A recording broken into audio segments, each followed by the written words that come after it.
Ora, boa tarde a todos. Vamos dar início aos trabalhos da parte da tarde.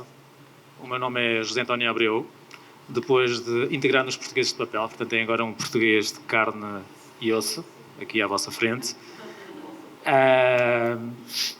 Eu ia propor que se calhar aguardar mais 2 minutos para as pessoas chegarem. Não, começamos já.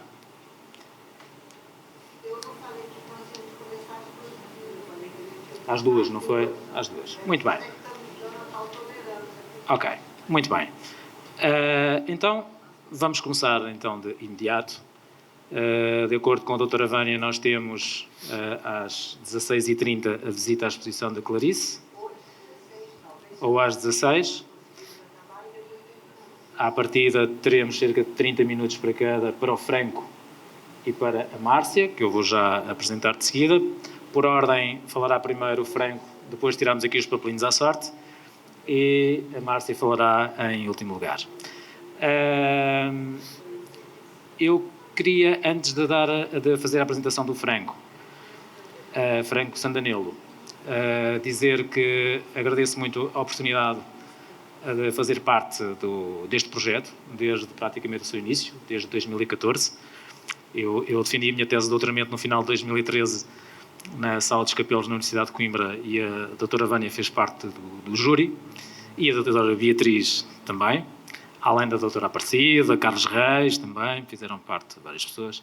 E logo nessa altura a doutora Vânia, em 2013, me convidou se não queria fazer parte do projeto que estava a pensar para iniciar em 2014. É mais uma chega, porque as coisas fazem-se por segmentos, por peças que se vão construindo umas às outras. É assim com a vida das pessoas e é assim também com a vida dos projetos. E pronto, estava eu a agradecer o facto de pertencer a este projeto e também a oportunidade que o Clepool me deu, onde sou membro integrado, de fazer esta viagem ao Brasil, a minha primeira viagem ao Brasil, apesar da minha tese ser sobre o Brasil, sobre a literatura brasileira, nomeadamente a problemática abolicionista no romance brasileiro do século XIX. E pronto, vamos dar início à mesa. Primeiro vai falar o nosso colega Franco Batista Sandanelo. O Franco possui graduação em Letras pela Universidade Federal de São Carlos. Acho que não me enganei. Esse carro não é nenhum stand de automóvel. É mesmo Universidade Federal de São Carlos. Doutorado e pós-doutorado em Estudos Literários pela Unesp, pela Universidade Estadual de São Paulo, com estágios em França, na Universidade da Sorbonne Nouvelle e na Universidade Lumière Lyon 2. É professor adjunto da Academia da Força Aérea, professor permanente de programas de pós-graduação, quer na Universidade Federal de São Carlos, quer na Universidade Federal do Maranhão. Além disso, é também membro do Clepool, da Universidade de Lisboa, e tem alguns trabalhos publicados não apenas no Brasil, mas também em Portugal, França, Dinamarca, República Checa, que nós na Europa agora começamos também a designar por Chequia, não sei se é estranho para vocês, mas é Chequia, Estados Unidos da América e Argentina. As suas publicações mais recentes são uma coletânea sobre o impressionismo e literatura, uma reedição do Cromo, de Horácio de Carvalho, bem era necessária, e um volume de crónicas inéditas de Domício da Gama. Pronto, então o Franco irá dar início à sua comunicação. Se eventualmente quiser acrescentar algum dado a esta apresentação, esteja à vontade. A comunicação tem como título 1888, o ano da morte do naturalismo no Brasil, e já agora poderia dizer também o do nascimento do Fernando Pessoa e da publicação dos Maias do Eça de Queiroz. Força. Então, eu queria agradecer a apresentação, a fala do José Antônio, cumprimentar também a Márcia, e fazer um agradecimento especial aqui para a Vânia, pelo convite mais uma vez. Queria agradecer a Jaqueline lá, né, lá em 2017, que foi a primeira a me falar do projeto, né? Logo depois ela me colocou em contato com a Vânia, e eu acho que desde 2017 que eu participo do Português de Papel, né? Lá naquele encontro que foi lá na casa de Rui, no Rio de Janeiro, né? Então eu fico muito feliz de participar mais uma vez, né? Desde então, todos os anos, redigindo verbetes né, fazendo os pareceres. Então, fico muito feliz. Eu quase acabou não dando certo de vir, né? Dei um jeito de vir, né? Apesar de todos os pesares. Essa semana eu teria uma disciplina na Federal do Maranhão, falei com o pessoal de lá, falei com o brigadeiro da Força Aérea para ele me autorizar de novo, né? Mudar todas as datas lá na reunião, e deu tudo certo, graças a Deus. Antes de vir, eu fiz uma cirurgia de 2 hérnias, e depois eu não fiquei com intoxicação alimentar. Então, imaginem, né? Eu estou com uma faixa cirúrgica aqui falando com vocês, né? E falei, só faltava jantar com o Bolsonaro. Só faltava jantar com Jair Bolsonaro. Imagina, meu Deus. Então, mas de fato, né? Fiz de tudo um pouco para estar aqui presente, porque a gente já, né? Palavra dada não volta atrás, né? Então aí, de fato, estamos aqui e fico muito feliz de estar aqui de novo. Vânia, obrigado. Essa fala eu queria dedicar para um colega lá da Força Aérea mais antigo, ele faleceu sábado, o professor Oswaldo Miciato.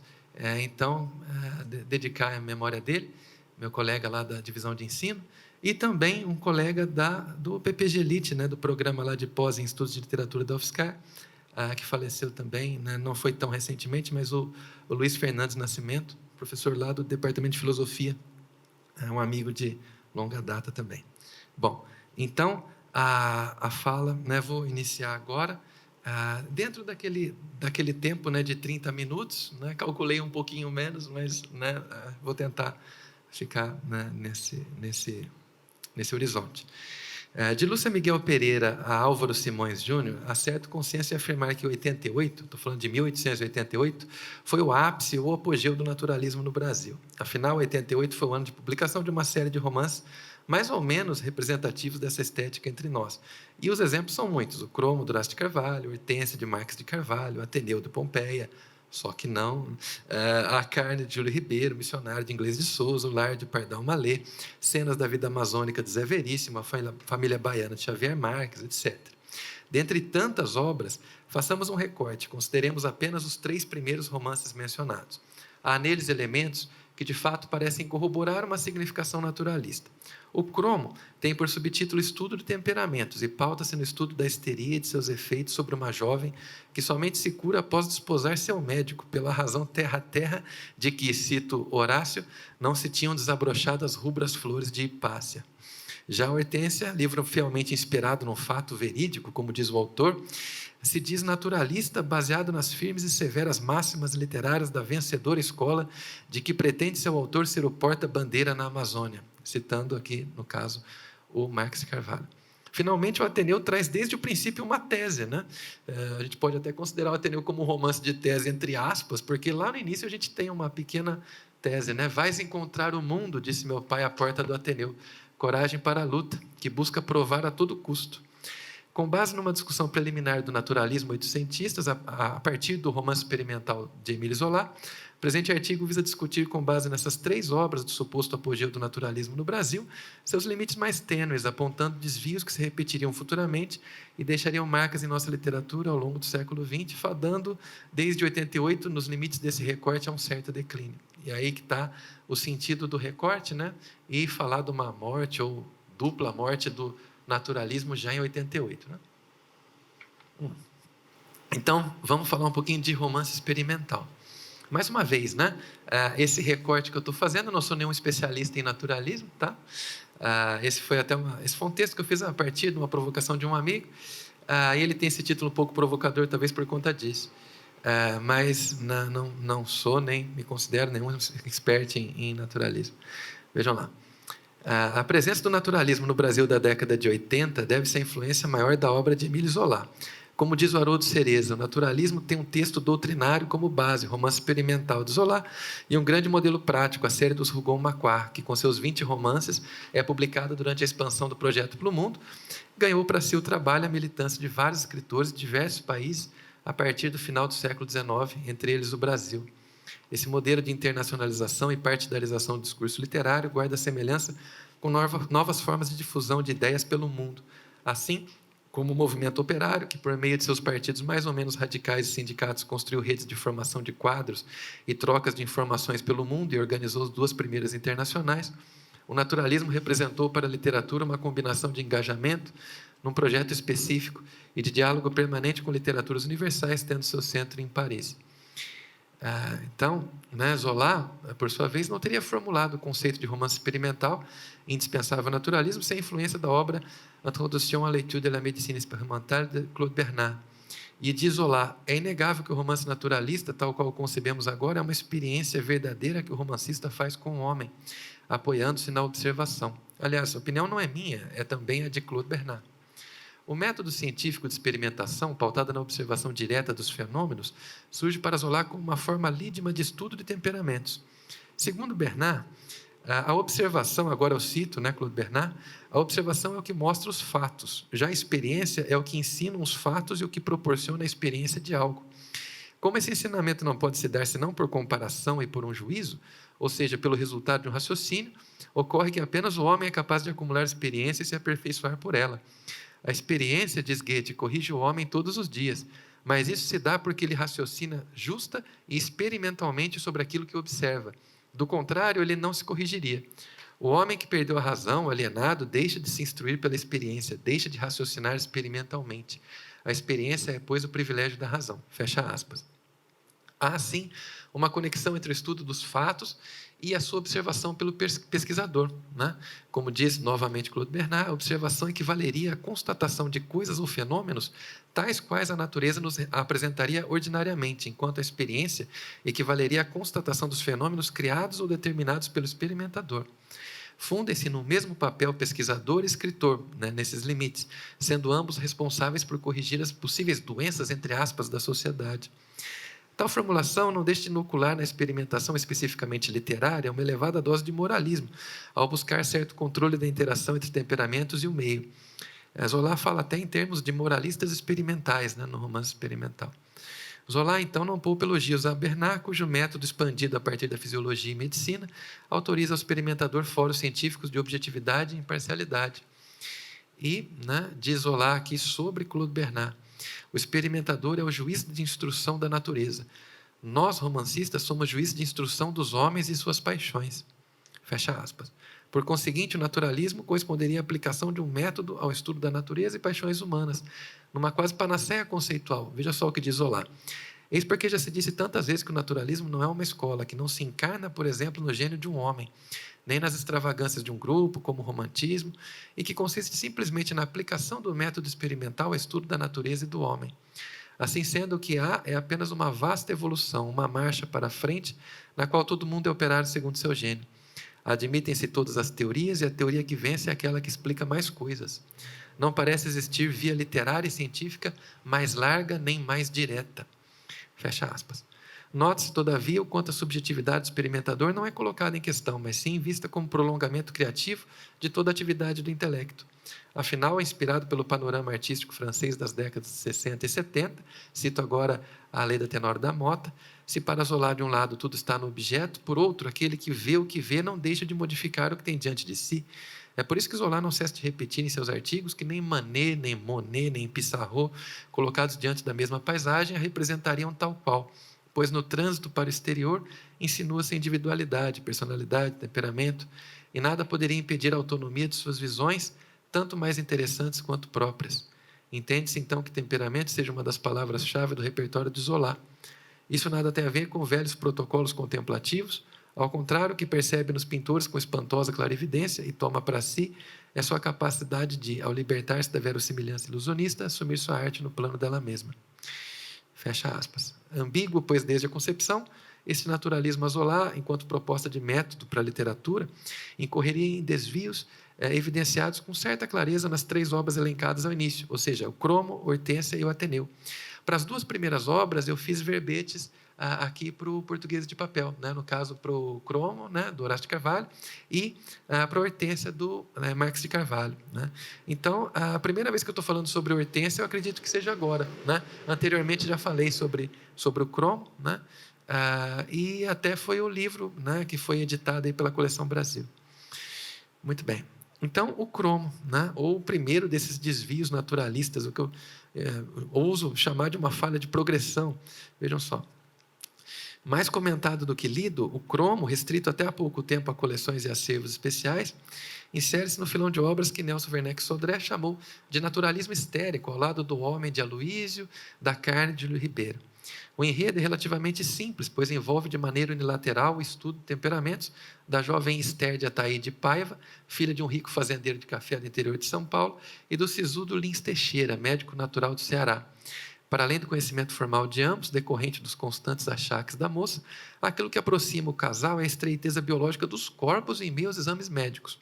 O desejo carnal de Esther leva, aliás, a ataques terríveis de histeria, motivados pela lembrança de um jovem conhecido num baile e tempos depois entrevisto na estampa de uma caixa de lenços na vitrine de uma loja. Daí o nome do livro, né, o Cromo.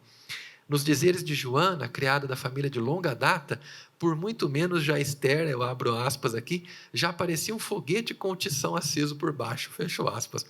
Entretanto, os ataques... citações bem, mas... Enfim.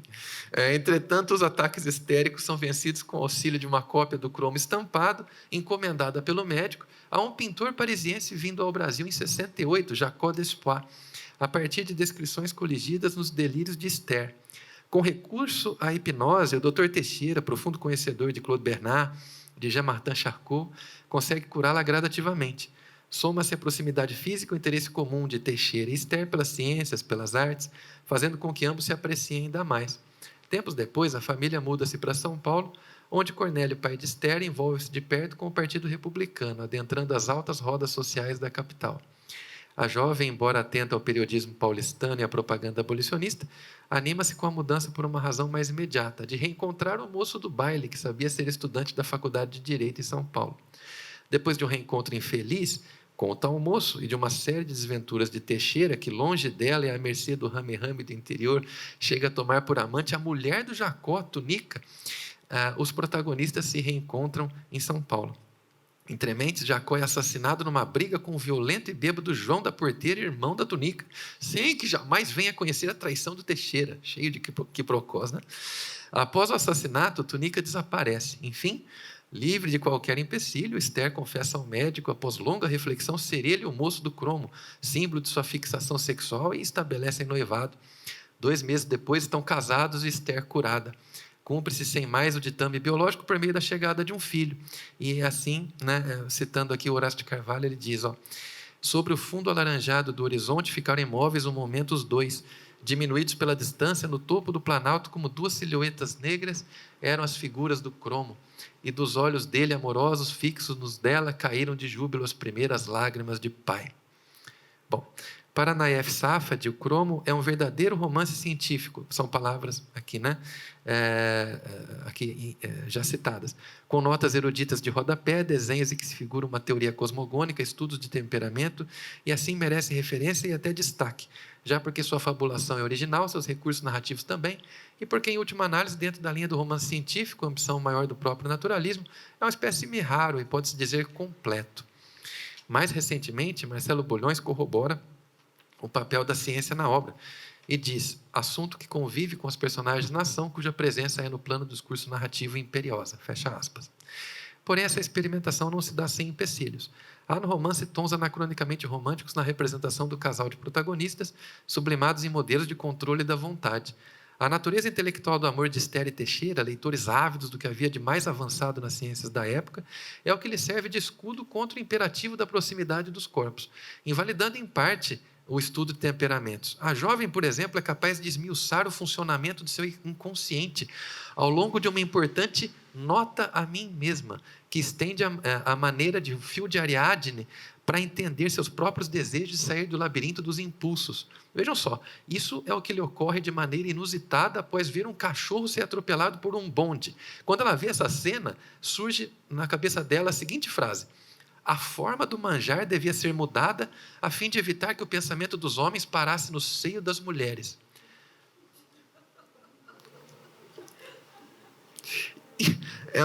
E ela fica encanada, ela fica, por que me pareceu isso, né? O cachorro atropelado. E aí ela começa a desvendar o inconsciente. Vejam só o exercício que merece citação na íntegra da capacidade hercúlea da moça, né? Em relacionar o episódio de um cachorro atropelado com um sonho recente e o manjar, né? O seio das mulheres, enfim.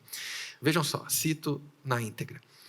O bonde de Terra Nova, o cão, matou a cadelinha de parto em minha terra quando passava no ar uma pena que era de galinha da Angola. Então, vejam, ela está misturando o sonho com a cena que ela viu, tá?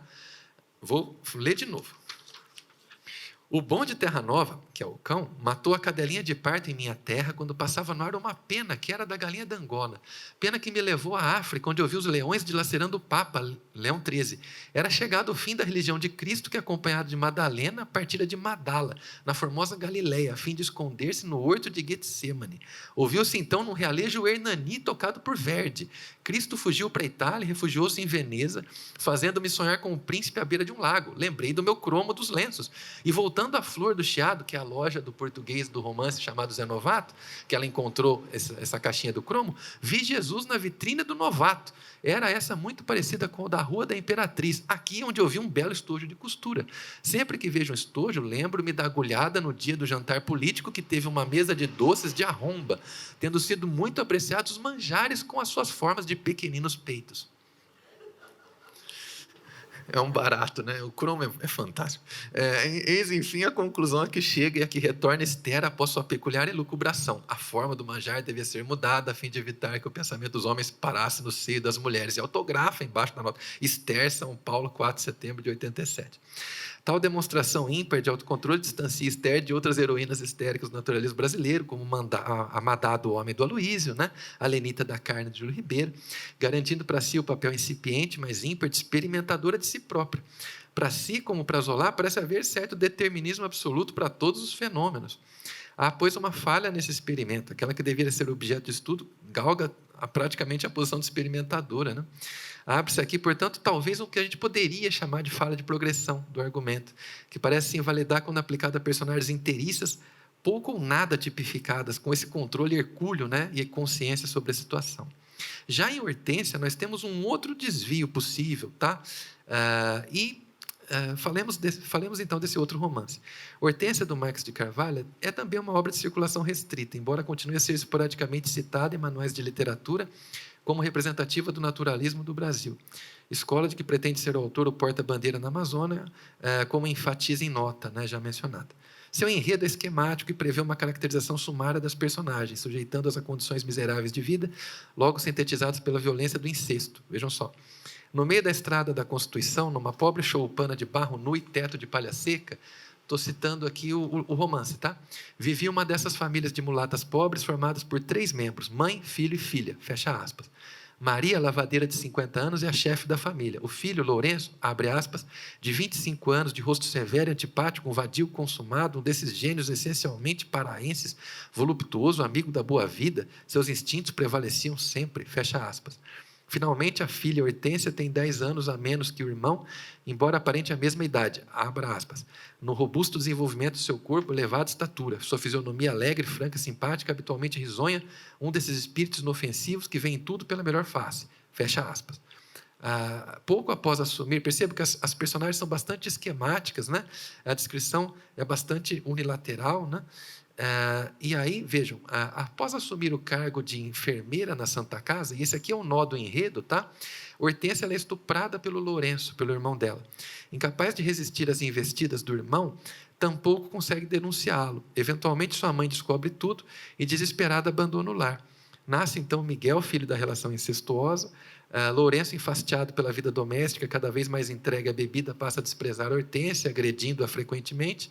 Por fim, acaba por matá-la no hospital a punhaladas, em frente ao cadáver da mãe, vítima de uma apoplexia, inteiramente alheia aos rogos de perdão da filha, que não via há 5 anos.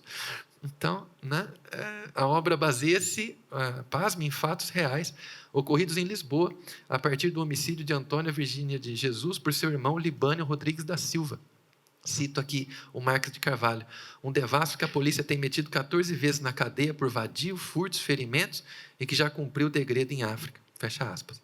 No fato verídico, analisado pelo autor em nota redigida a partir de trechos de Eduardo Martins em Crônica da Província do Pará, de 14 de setembro de 86, denuncia-se que Antônia também foi vítima de incesto por 1 década até ser morta pelo irmão e cônjuge, entre aspas.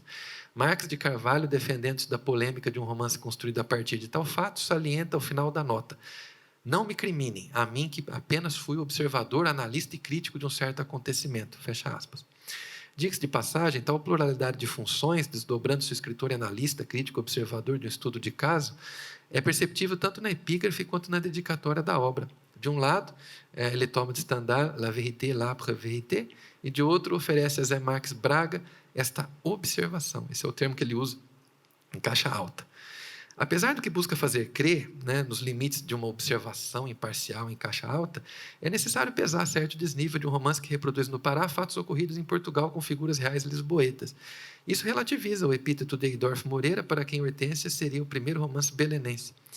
É importante observar ainda que os únicos portugueses da obra, um aguadeiro e um cantador transmontanos, cujo papel de representar, nas palavras do autor, a singela poesia popular das aldeias portuguesas, acabam sendo de importância secundária, o que parece ir também de encontro à epígrafe de Silvio Romero, colocado ao início do romance, em que o crítico adverte: continuai, poetas e romancistas, estudai os vossos costumes provincianos, reproduzi nos vossos cantos e nas vossas novelas o bom sentir do povo.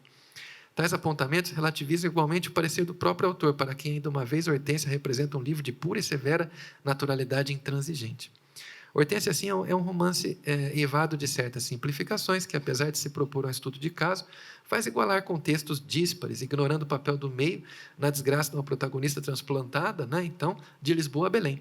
Eis aqui uma segunda possibilidade de falha dentro do projeto naturalista: tomar por observação algo lido, né, não observado, fazendo ouvidos moucos ao contexto de cada fenômeno, que poderíamos chamar talvez de uma falha de conformação do método.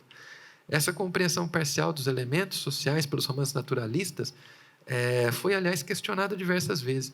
E aqui eu lembro, né, uma reflexão da Flora Susequinde. Ela diz lá: tudo visa a reconstituição, ao ocultamento das dúvidas e divisões. Estão, portanto, condenados a executarem o ocultamento duplo.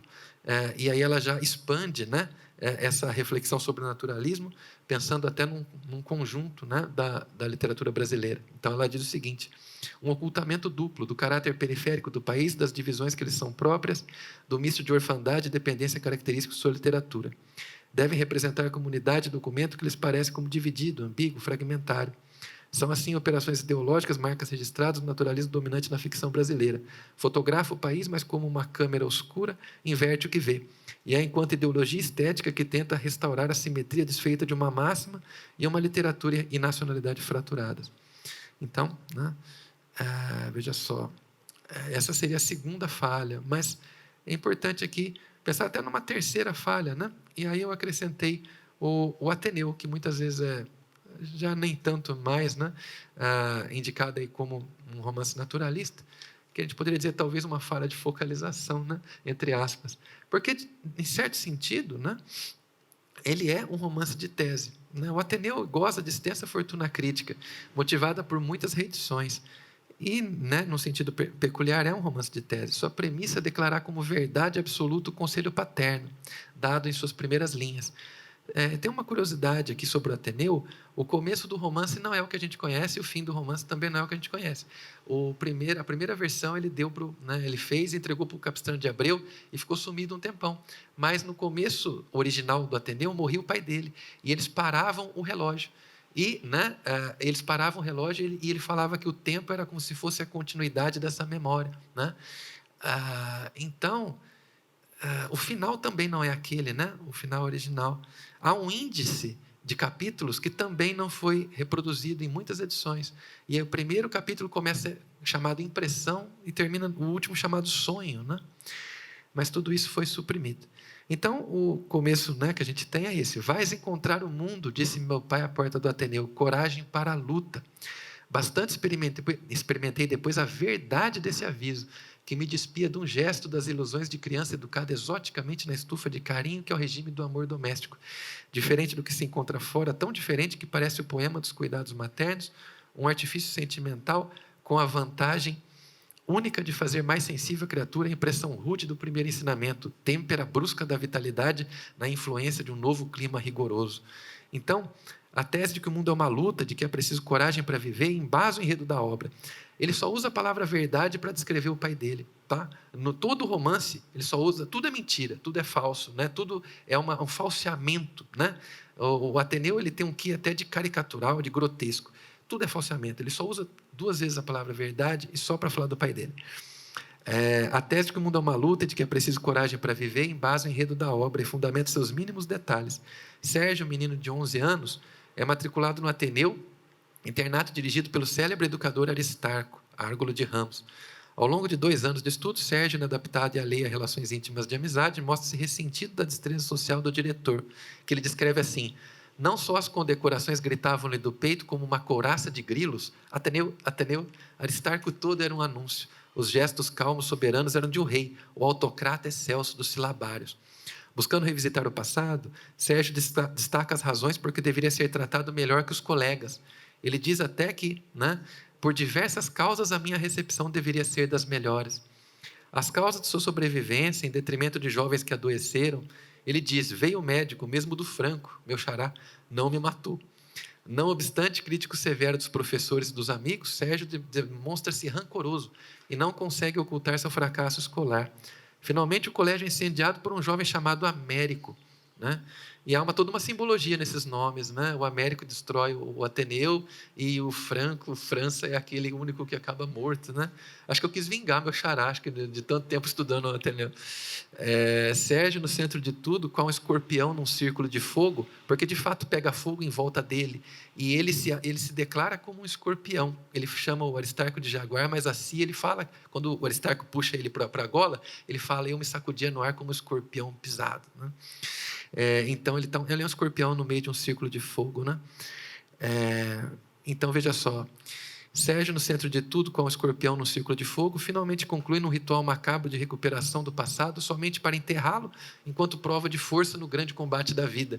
É bem macabro o final do romance, né? Que ele diz: saudades verdadeiramente, puras recordações, saudades talvez, se ponderarmos que o tempo é a ocasião passageira dos fatos, mas sobretudo o funeral para sempre das horas. Acho que é o sentido mais terrível que eu já vi numa narrativa de memórias, né? A gente lembra para enterrar de novo, né? É isso, né? Então, muito já se falou sobre ser o Ateneu um romance naturalista, embora sempre houvesse ressalva sobre o sentido naturalista de uma obra narrada de forma tão particular, por um narrador assim envenenado, né? A princípio, tudo parece esquemático demais. É o que indicam os personagens desde seus nomes, enquanto lados opostos de uma mesma moeda. E as coisas se agravam se considerarmos que, por sua condição narrativa, saber uma narração autodiegética, marcada por muito de polimodalidade, né, se a gente for lembrar lá do Genet, é impossível pensar no exame imparcial dos fenômenos, que invalida, apesar da clareza da proposição da tese, um estudo ou observação. O subtítulo do romance é, afinal, Crônica de Saudades, né? Seus capítulos começam numa impressão para acabar num sonho, né? Os títulos, então, dos capítulos no índice que ficou perdido, né? Ao redor de Sérgio menino, o Ateneu em chamas fecha sobre Sérgio adulto o círculo de fogo por onde é obrigado a transitar, seja em seu passado de protagonista, seja em seu presente de narrador. A escolha não é bem sua quando compõe memórias com o único propósito de enterrar as horas vividas. Confrontado com algo maior que si, seus golpes em Aristarco, colegas, professores de outrora, embora indiretos, recaem definitivamente sobre o objeto de suas mágoas. Seu livro não é um gesto de rebeldia, mas também, com Grano Salles, talvez até uma carta de suicídio. Sérgio existe em função do contraponto com Aristarco, com Ateneu, sem os quais não há o que fazer além de silenciar. A única via para existir é a do ataque, é do confronto, sem cessar, sem refletir, o que reforça a tese do livro, embora invalide pelo excesso de subjetividade. É nesse sentido que o Ateneu é um livro de vingança contra si, contra o que poderia ter sido e nunca foi. Se se pode dizer que é um romance de tese, jamais se pode chamar de estudo de caso. E eis aqui a falha de focalização, entre aspas, que relativiza o autoexame do narrador, interessado por demais em fazer o leitor concordar com sua versão amargurada do passado.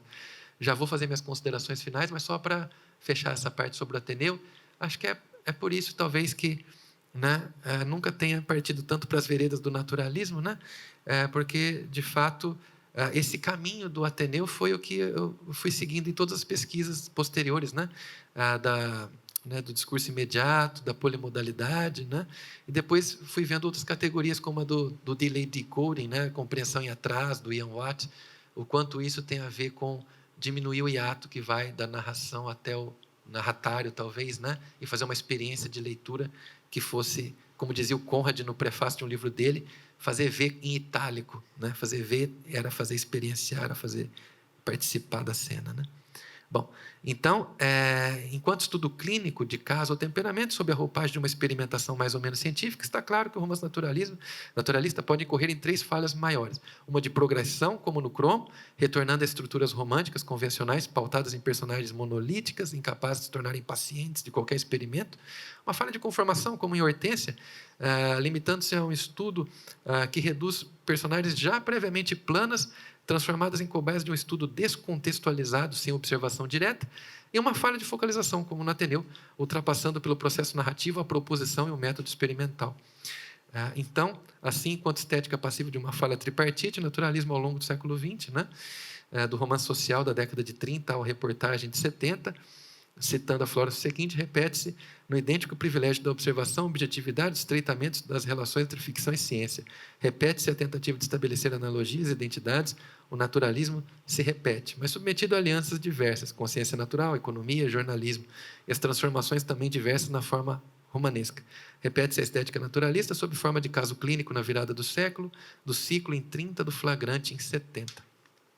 Finalmente, parece escusado dizer que 88 não foi o ano do apogeu do naturalismo no Brasil, senão o ano de uma possível antevisão de seu fim, a preparar, ou não, né, ou de um renitente retorno, como disse a Flora, né, a preparar um legado que jamais se daria sem percalços, sem meias-verdades, né, numa tentativa por vencer o lado falho de todo o argumento sob a roupagem de um experimento apoiado em externalismos. Eis, portanto, o sentido da morte e da morte do naturalismo em 88. Obrigado.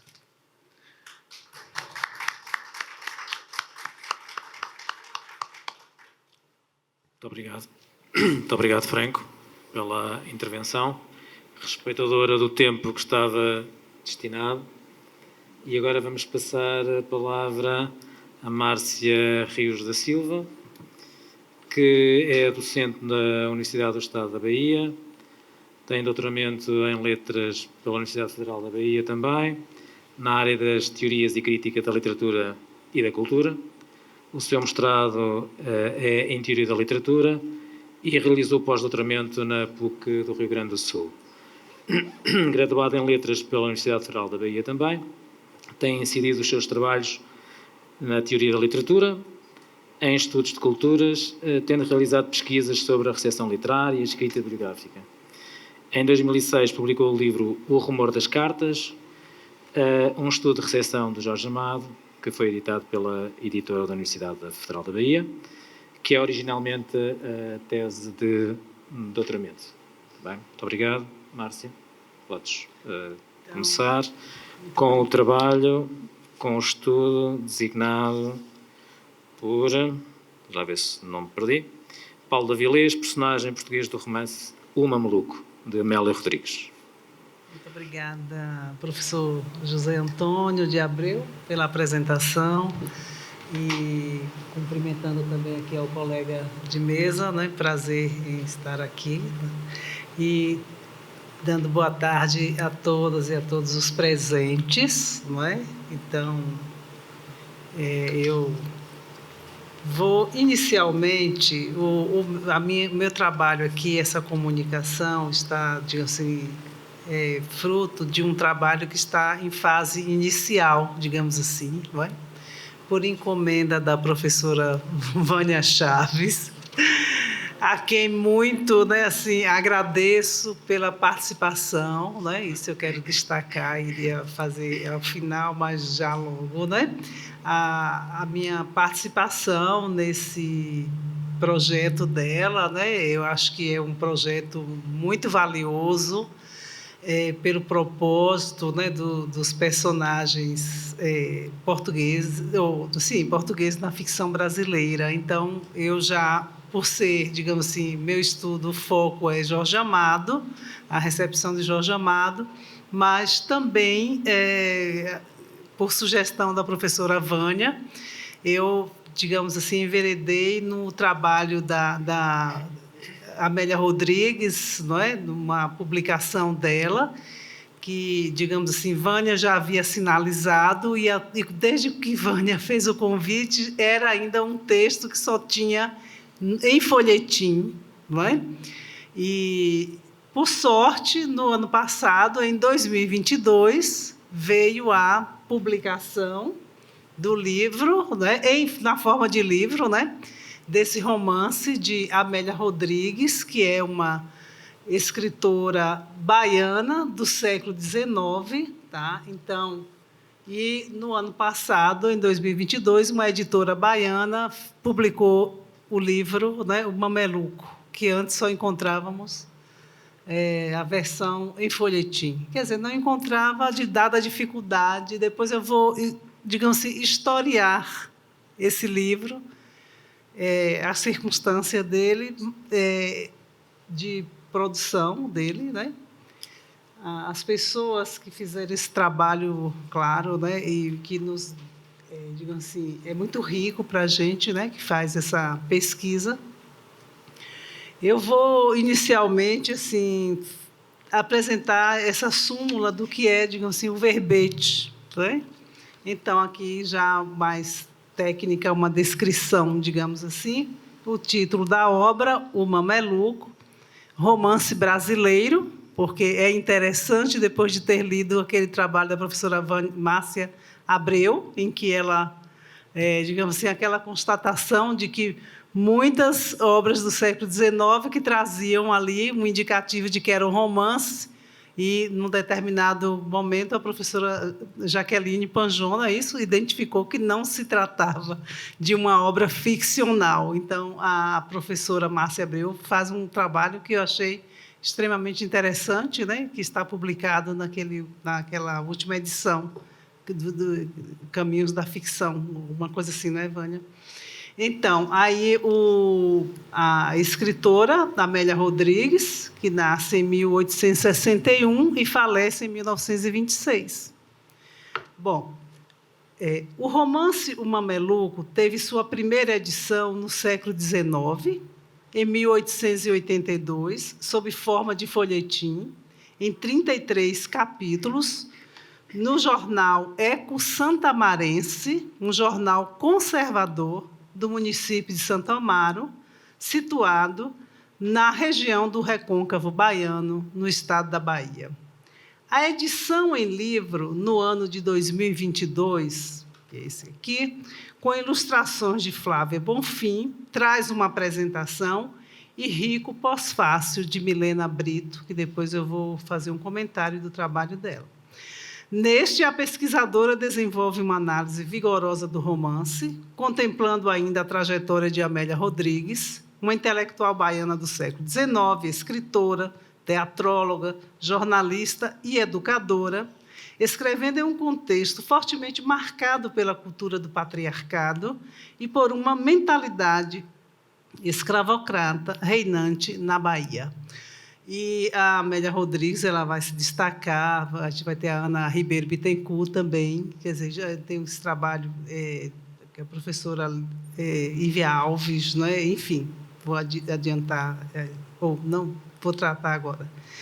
E a Amélia Rodrigues, ela cria a Liga das Senhoras Católicas, também, né, uma revista chamada A Paladina e a Voz da Liga das Mulheres Católicas, ou seja, não é dessas senhoras católicas, não é? Não as mulheres. Mas colocada assim como uma mulher à frente de seu tempo, ainda que alguns posicionamentos que a gente pode pôr em questionamento. A trama narrativa de O Mameluco se passa em uma propriedade da zona rural do recôncavo baiano, no qual se concentrava o poder escravocrata. Não é? Se tinha uma chamada aristocracia açucareira, com boa parte dos episódios, não é, do romance transcorrendo na fazenda do português Paulo de Avilés, pai da jovem Ramira. A vida econômica dessa região se destaca nos séculos XVIII e XIX, né, a região do recôncavo baiano, com as plantações de cana-de-açúcar e do fumo, e no município de Cachoeira, muito próximo a Santo Amaro da Purificação, onde nasceu Amélia Rodrigues, eu não sei se chega a 20 quilômetros por aí, encontra-se um porto fluvial relevante para a comercialização da produção agrícola do recôncavo. Não é que o recôncavo baiano compõe uma série de municípios que fazem borda, não é, com o Atlântico e também o rio Paraguaçu, que lá deságua aí a história, né, que se passa no recôncavo para a gente entender. Então, Bahia, Salvador e recôncavo baiano, né, tem toda uma peculiaridade na constituição identitária do Estado. Bom, na história, o Mameluco ganha relevo o triângulo amoroso envolvendo a Branca Ramira, filha do português Paulo de Vilés, Fernando o Mameluco, título do romance, que é esse mameluco, filho de indígena e pai português.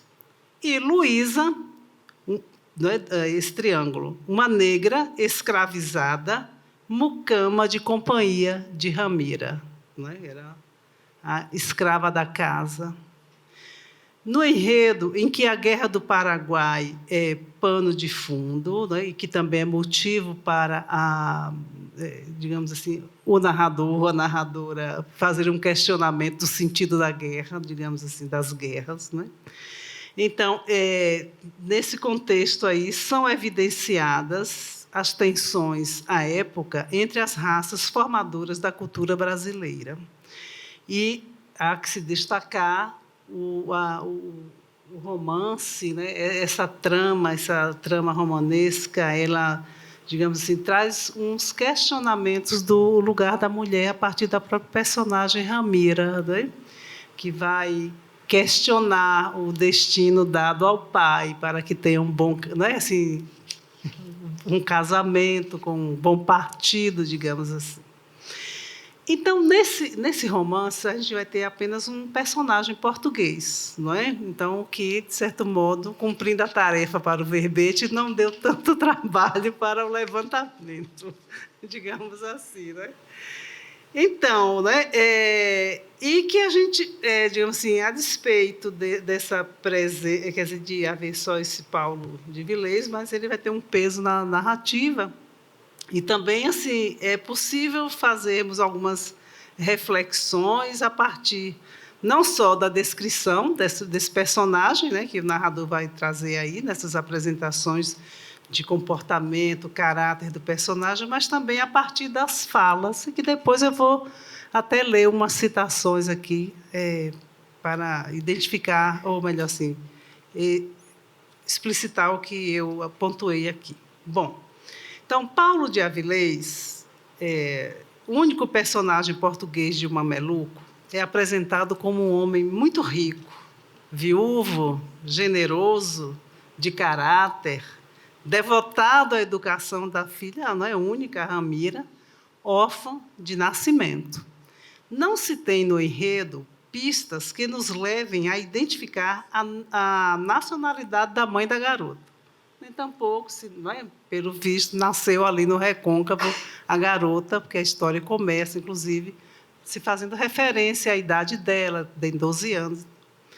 O narrador descreve Paulo de Avilés como, abro aspas aqui, homem honesto, um honesto português de alma, fecho aspas, um ser humano de, entre aspas, alma nobilíssima e sensível, de espírito, entre aspas, inteligente e ilustrado.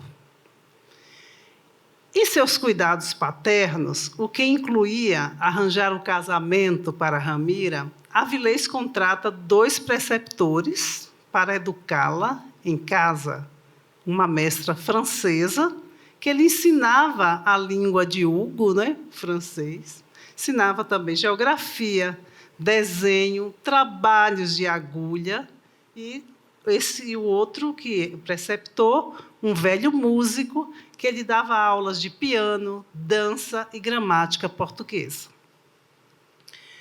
Em conversa com seu amigo e professor Argolo, né, que era, digamos assim, homem da confiança, vivia na casa da família, né, Ramira, nessa conversa com um amigo e professor Argolo, Ramira manifesta seu descontentamento em relação à intenção de seu pai em casá-la com Souza Júnior, advogado, não era ainda, digamos assim, diplomado, mas, não é?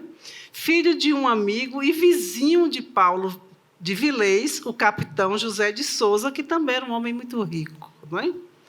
E fala aqui, abro aspas para uma fala da Ramira: papai quer com todas as forças, quer dizer, que ela se case com esse cidadão. Diz que está velho, que já tem fortuna, que seu último desejo é casar-me para ir ver de novo o seu caro Portugal. Fecho aspas. Para Ramira, ser rica a livra do destino de contrair matrimônio com um homem que não a encanta. Ela tem uma ojeriza, e também a gente vai entender a história, né? O Fernando Mameluco, como é que entra aí depois, né, até conquistar também, né, porque o Mameluco se aproxima, né, ganha a confiança do pai da Ramira, quer dizer, o Mameluco, e que ia ser levado à força para a Guerra do Paraguai. Então, a irmã do Fernando, né, do Mameluco, desesperada, porque aquilo ia acontecer, a Ramira vê a cena e pede ao pai, que sempre atende aos pedidos dela, né, que não faça isso, que não permita que... né, ela se sensibiliza. Então, o pai compra o Mameluco da mão desse fazendeiro e o Mameluco vai trabalhar na fazenda do Paulo de Avilés. Bom, então, diz Ramira, abre aspas, não tenho precisão de contrafazer-me aceitando um casamento que me repugna, diz ela.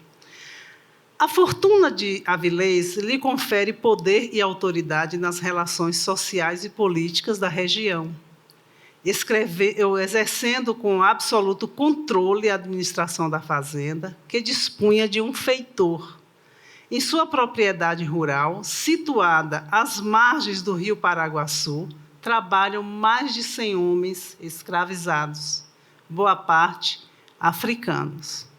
E há muitos estudos, né, sobretudo, claro, historiadores baianos, né, que se voltam para entender, né, quer dizer, essa história da Bahia ali, o Recôncavo, que durante tantos anos, né, protagonizou, e por ser esse polo econômico e que se tornou, enfim, político.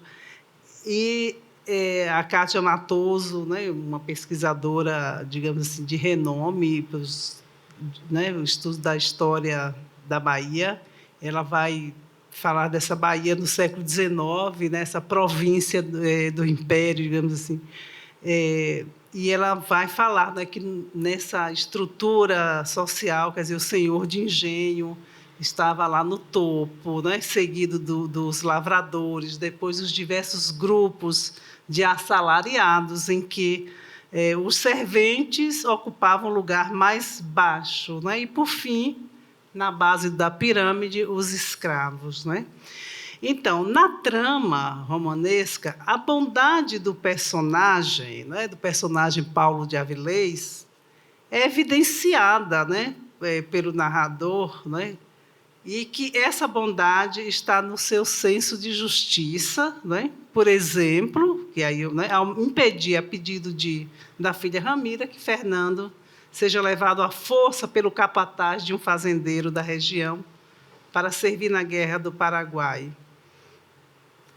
Após esse episódio, o Mameluco passa a servir a Avilés em sua fazenda, tornando-se homem de confiança, e essa convivência que vai favorecer o despertar de um sentimento amoroso entre Fernando, o Mameluco, né, e Ramira.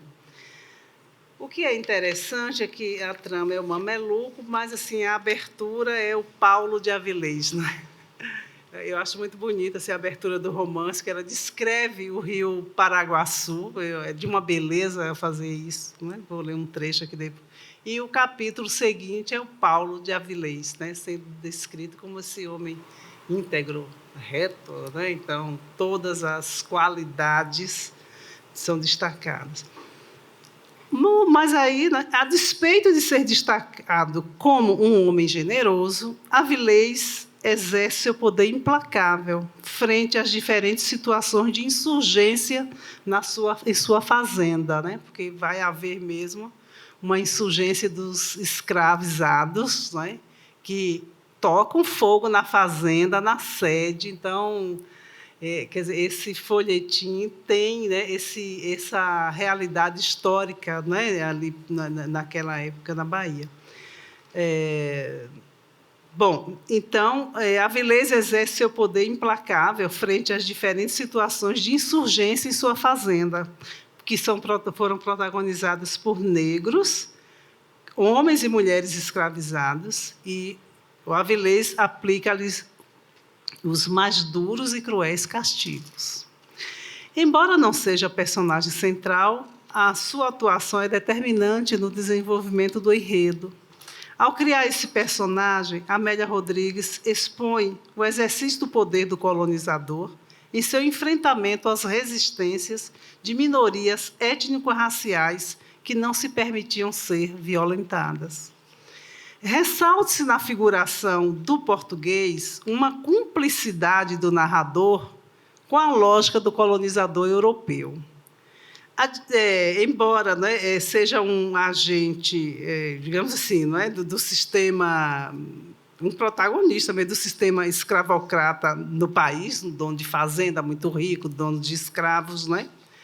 Paulo de Avilés é exaltado na narrativa como um homem, não é, íntegro. Com a insurreição dos negros incendiando a sua casa, tem-se o seguinte desfecho da intriga. E aqui eu destaquei, né?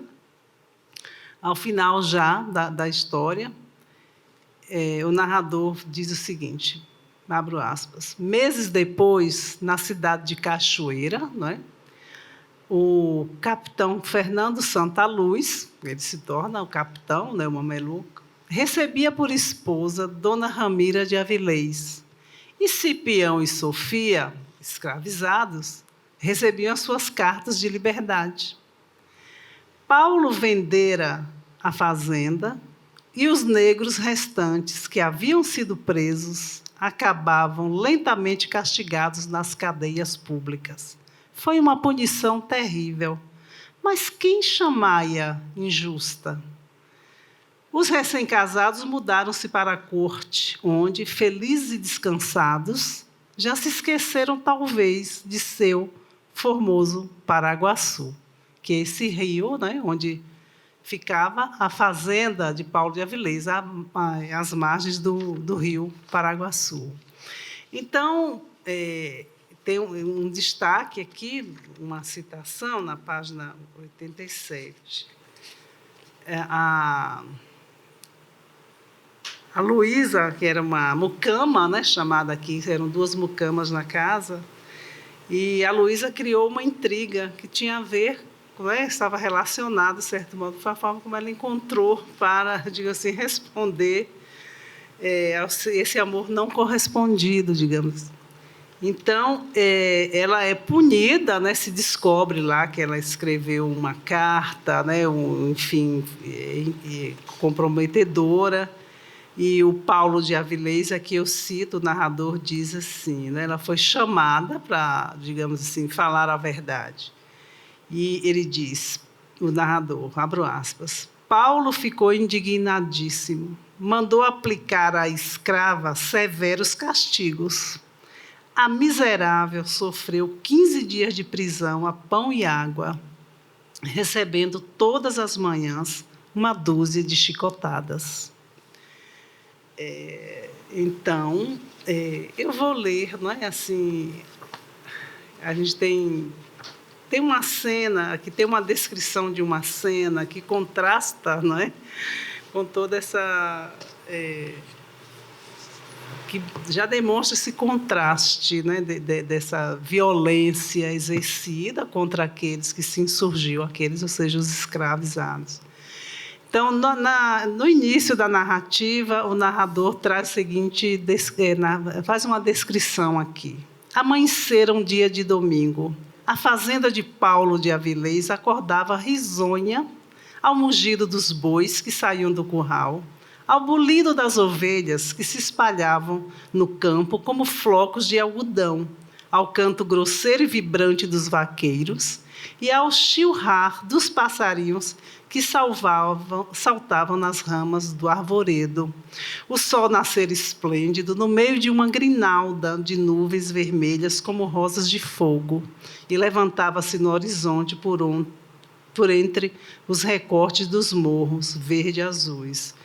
Ou seja, aí vem a descrição da Ramira, essa menina loura, beleza simpática. Então, Ramira trajando um comprido roupão branco, tendo na cabeça um chapéu de palha de largas abas e fitas cor-de-rosa, esperava por seu pai, de pé sobre o patamar de uma pequena escada que conduzia à varanda cercada de grades, que precedia a sala de visitas de sua casa. Ou seja, aí tem aqui, né, tem umas ilustrações, o livro, né, é muito interessante, e tem umas falas, a visão, né, aqui essa fala é interessante para se entender também essa visão dessa, assim, a cultura do patriarcado, né? Então, e onde ali aquela região do Recôncavo extremamente conservadora, não era diferente de uma chamada elite baiana, digamos assim. Então, veio o narrador e disse o seguinte: seu pai a amava com entusiasmo, com um desses amores que não conhecem limites, mas que são razoáveis, refletidos e dispostos a todo sacrifício. Educar a filha nos seus princípios e nunca quis afastá-la de si porque, dizia ele aos amigos quando o interpelavam, a mulher tem mais precisão da educação doméstica, a que forma o coração. E o seu melhor preceptor será o pai, dedicado e religioso, que lhe ponha nas mãos o evangelho, a ensine a trabalhar, a viver para a família e a ser útil à sociedade. Continua ainda, né, o Paulo de Avilés dizendo, não creio, continuava ele com essa convicção intuitiva, às vezes mal fundada, aqui ele diz, não creio na educação dos tais colégios. Conheço muitas moças que para lá foram e de lá voltaram quase no mesmo estado intelectual, com um pequeno brilho superficial, e, por cima de tudo, mal criadas, orgulhosas e, o que é mais, muitas vezes, tísicas. Fecha aspas. Então, essas contradições. Eu vou ler aqui, para daqui a pouco encerrar, mas, assim, esse personagem, o narrador, né, destaca, faz uma descrição do Rio Paraguaçu, até para a gente entender essa busca do ouro, a busca do diamante, entender aqui as diferentes, né?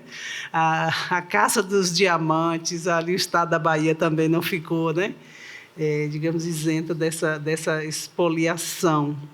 Então, esse rio, não é, que banha, não é, que ele nasce nas altas serras da Chapada, Então, e que se lança no Oceano Atlântico, banhando um terreno riquíssimo de diamantes, recebe como confluente uma infinidade de córregos, dentre os quais alguns cujos leitos parecem formados tão somente das preciosas pedras.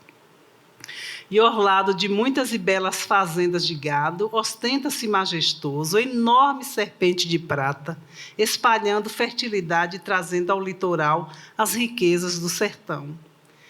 E aí ele vai falar das lendas, não é? E diz assim, quem sabe que esse rio que geme, né? Quem sabe se não geme com saudades dos tempos em que embalava a piroga do selvagem, que tem uma descrição, né, do mameluco ali do barco, né, a piroga dos indígenas, ouvindo-lhe o canto de guerra ou retratando as formas da caboclinha faceira que se mirava nele como no melhor espelho. Entretanto, esses tempos já lá foram. Aos gritos dos indígenas sucedeu o silvo da locomotiva, às trevas sucedeu a luz, a solidão da natureza esplêndida que o rodeava somente, sucederam a civilização, a indústria, o caminho do progresso. Né? Ela tem toda uma consciência dessas transformações que foram aviltantes. Né? Então, ela começa, o narrador faz essa apresentação. Bom, aqui para finalizar, não é? Eu vou, como eu falei, né? O livro ele foi, assim, a publicação dele decorre da concorrência a um edital que a pesquisadora baiana Milena Brito, né? Ela já estudou, né? Foi o mestrado dela foi com esse romance Mameluco. E, à época, ela foi atrás desse folhetim arquivado, né, quer dizer, o jornal arquivado na Biblioteca Central do Estado da Bahia, né, que fica lá no bairro dos Barris. Então, a biblioteca pública está na seção de periódicos raros. Foi com muita dificuldade, e o livro aqui ela traz páginas, não é? Então, às vezes, assim, passagens ilegíveis, foi um trabalho muito cuidadoso que ela fez.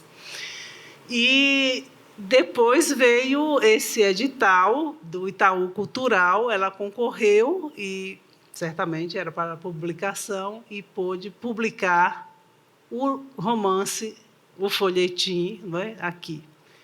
E a história é curta, digamos assim, mas assim, boa parte desse livro, quase que a metade, é o trabalho dela, né? Ela faz um pós-fácil, apresenta a escritora Amélia Rodrigues, o papel, né, dela, a preocupação dela com a educação, e acenando também para a possibilidade das mulheres assim conquistarem sua liberdade, muito, né, digamos assim, referida, né, por essa luta feminina, né, digamos assim. Então, é muito interessante pensar que ela tenha tido esse papel. Então, esse trabalho de Milena, que, por sua vez, digamos assim, quando foi orientanda da professora Ívia Alves, que Ívia Alves tem um trabalho importante, ela e a Lizia Arcanjo, né, no levantamento da escrita das mulheres baianas, né, no século XIX, essas escritoras do século XIX,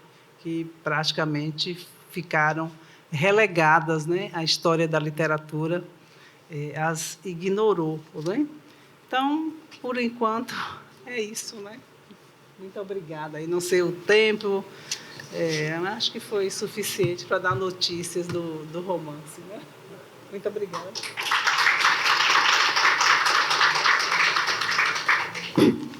Ora, depois destas duas intervenções, ambas cumpridoras do tempo que tinha sido estabelecido, ainda que nós tenhamos muito tempo hoje, não é? Quase podia fazer já a minha apresentação, que tem quase 1 hora, e seja já para preparar-vos para sexta-feira. Visitamos 4 obras publicadas na década de 80, 1882 com o Mameluco, não é? Embora só tenha sido editado em livro em 2022, e as obras naturalistas que o Franco apresentou, o Cromo, do Horácio de Carvalho, a Hortência, do Marcos de Carvalho, João Marcos de Carvalho, e o Ateneu do Raul Pompeia. Eu gostaria de saber se alguém tem neste momento alguma questão para colocar ao Franco ou à Márcia. Ali a Marta tem ali uma questão. Espera um bocadinho. Isso. É mais do que uma questão, é uma curiosidade. Como a Ramira, até escrevi aqui, suplantou a cultura do patriarcado e conseguiu se opor aos desejos do pai e se casar com Mameluco, ficou a grande questão do romance. Estamos aqui, curiosíssimas em relação a isso. Então, é bacana, né? Mas ele não se opôs ao casamento da filha com o Fernando. Era uma das questões que eu queria... Ele não se opôs ao casamento da filha com o Fernando. Então, né, a Ramira conseguia, né, assim, mexer com o coração, né, a vontade de Amélia Rodrigues, né? Então, não houve essa resistência a princípio, quer dizer, o pai fez de uma forma, eu acredito que ardilosa, queria que ela se casasse com o Souza Júnior, que é assim, o filho do Souza, o capitão, homem rico. Mas ela era assim, renitente. Então, primeiro houve também da parte, com a intriga feita pela Luzia, Mucama Luzia. Então, o pai desconfia dele. Vem aquele momento da desconfiança, depois tudo é, digamos assim, esclarecido, né? E, inclusive, ele era favorável ao casamento, né? Ele torceu o pai, tanto que tem um trecho aqui, eu não li, mas já que você perguntou. Souza Júnior estava ansioso para ter a resposta do casamento, né? Ramira, para ele, era uma deusa aureolada por uma fortuna de 1 milhão. Né?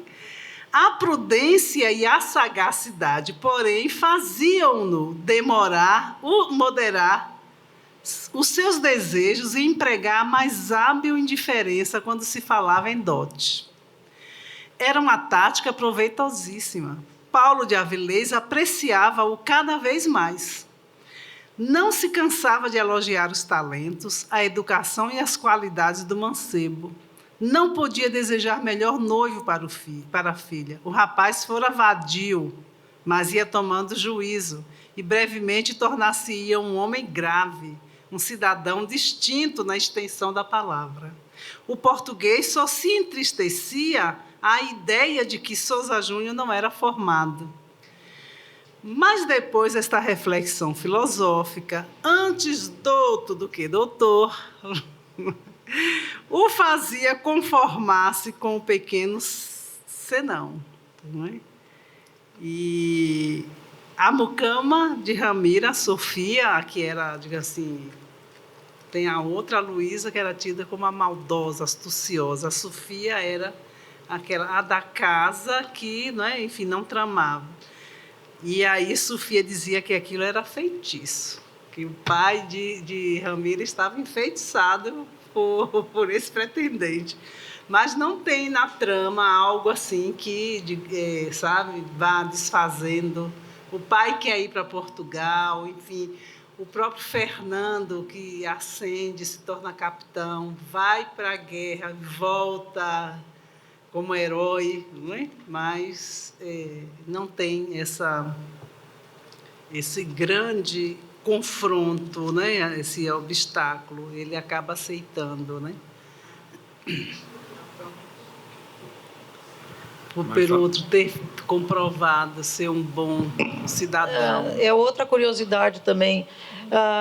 Tu chegaste a mencionar no início ali a questão da Guerra do Paraguai. Deu para perceber, pelo menos eu já fiz aqui uma historinha, porque a gente também faz os romances à parte, né? Que o Mameluco poderia ir para a Guerra do Paraguai, seria esse um lance, né? O que é a Guerra do Paraguai no livro? É só essa referência? Ou... Não. Porque é bem interessante um romance que trata da Guerra do Paraguai. Não é muito fácil. Não, inclusive, assim, é um momento em que esse narrador reflete sobre o sentido da guerra, não é? E tem, inclusive, um momento que chega a vir a data. É interessante que eu não destaquei isso, né? Que acho que é a data da ida. Mas ele vai, a narrativa transcorre ainda com esses episódios no Paraguai, dos que vão e retornam, não é? Vai. Mas chega aí para a guerra? Sim. Não amando daquele primeiro fazendeiro proprietário dele, não é? O quê? Isso, é. Mas ele não vai no momento em que é levado, né? Seria levado à força, obrigado, pelo patrão. Foi?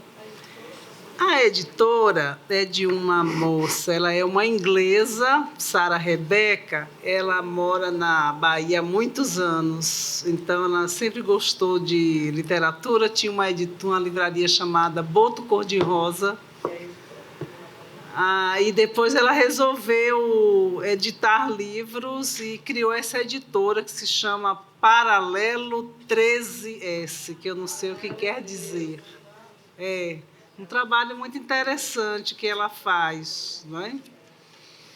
Então, ela não tem a loja física, mas eu a conheço, a gente é amiga. E aí, quando o livro foi lançado, ela anunciou que estava na pré-venda, foi isso que eu disse a Vânia.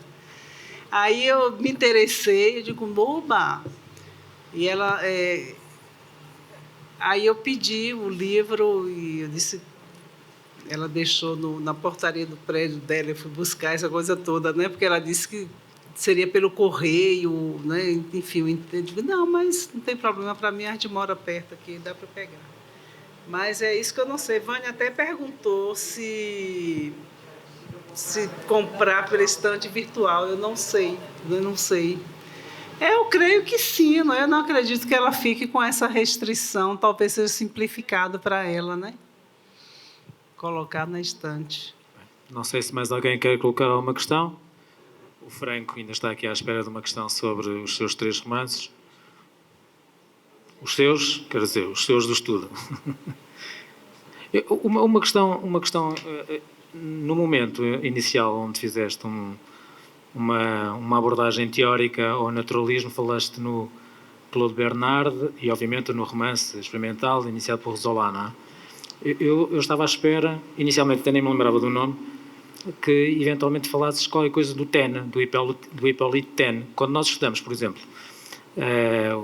os textos naturalistas em Portugal, que não são muitos, não é? E em particular os Maias, que não é um romance naturalista, mas é um romance híbrido, que tem marcas naturalistas, nomeadamente com a educação do Pedro da Maia, do Carlos da Maia, do Eusébiozinho, que vai da geração do Carlos da Maia, que vai ter exatamente a mesma educação do Pedro da Maia, mas também a influência do meio e a influência da hereditariedade.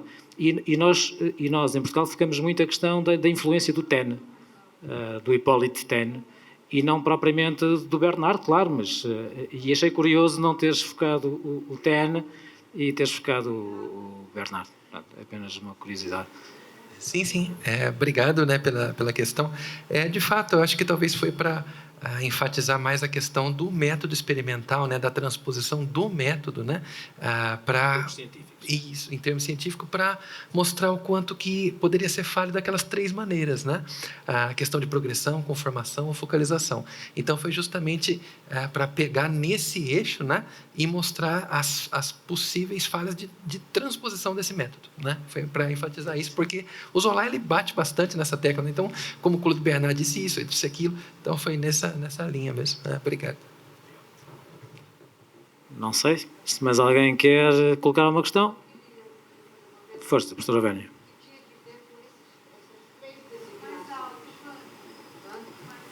O micro.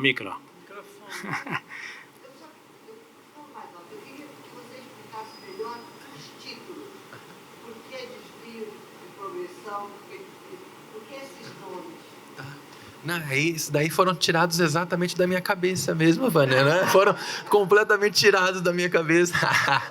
Mas é justamente pensar assim, né? pensar, tirados da minha cabeça, não aleatoriamente, digamos, né? No caso do Hortência, a questão, né? Ele transpôs algo que seria uma observação, né? Algo que aconteceu em Lisboa, transpôs, né, para o Pará. Então, é uma falha, eu chamei de uma falha de conformação do método, porque realmente, né, ele descontextualizou e a observação que ele, né, que seria direta, foi mais que indireta, né? Então foi o termo que eu achei, uma falha de conformação, mas poderia ser algum outro termo também. Exato. Aí o progressão, né, foi no caso do cromo, né? Porque de fato o cromo ele quer ser um estudo de temperamentos, né? Até no subtítulo que até hoje na Unesp, no site da Unesp está errado até hoje, né? Eu já mandei e-mail para eles trocarem, que eles não colocaram estudo de temperamentos, colocaram outra coisa, estudo de caso, alguma coisa assim. Então, não deu muito certo isso com aqueles personagens que eram um pouco tipificados demais, ou às vezes até um pouco exageradamente, eu chamei, né, de um exercício hercúleo de reflexão, de autoconsciência, no caso da Esther, né? Então, eles não cabiam muito no estudo de temperamento. Então, a forma que eu usei para essa falha foi uma falha de progressão, né, do próprio estudo. Então, ele às vezes dá certo, às vezes não dá. Mas poderia ser outro termo também. E o estudo, a falha de focalização, acho que foi para pensar no caso do Ateneu, né, o quanto que isso tem muito a ver não só com esses romances, mas tem a ver justamente com essa grande conversão dos ismos no final do século XIX, que essa falha de focalização, né, é a melhor maneira que eu expliquei, mas talvez não foi muito acurada, mas realmente, né, isso vai levar para um outro caminho, né? O Zola, ele, por exemplo, eu acho que foi no trechinho da Leda que ela fala da questão do Monet, do Pissarro, relação do Zola com os pintores. Ele era um cara que realmente no começo defendeu muito o impressionismo, né? E ele, né, teve até um momento da cisão dele com os pintores, a cisão dele com Cézanne, né? Acabou dando lá no Louvre. E ele realmente entendia naturalismo e impressionismo como formas de modernidade, modernismo nas artes, né? Modernidade nas artes. Mas depois ele entendeu que essa individualidade e peculiaridade do impressionismo, né, e além da proposta de um estudo, né, ele era, digamos assim, passivo demais, né, para aquele ideal do romance experimental, né? Então ele para de defender, né? Ele realmente vai achar como algo bem aquém do que ele pretendia, né? Então eu acho que essa falha de focalização realmente não é uma falha, né? Porque isso já é outra coisa. Falha de focalização já é impressionismo na literatura, né? Já é compreensão em atraso, é polimodalidade, isso já é outra proposta. E na época, a semana passada eu estava numa banca sobre um texto impressionista, e eu estava com o Wilton falou, impressionante como que na época eles não tinham termos para descrever isso.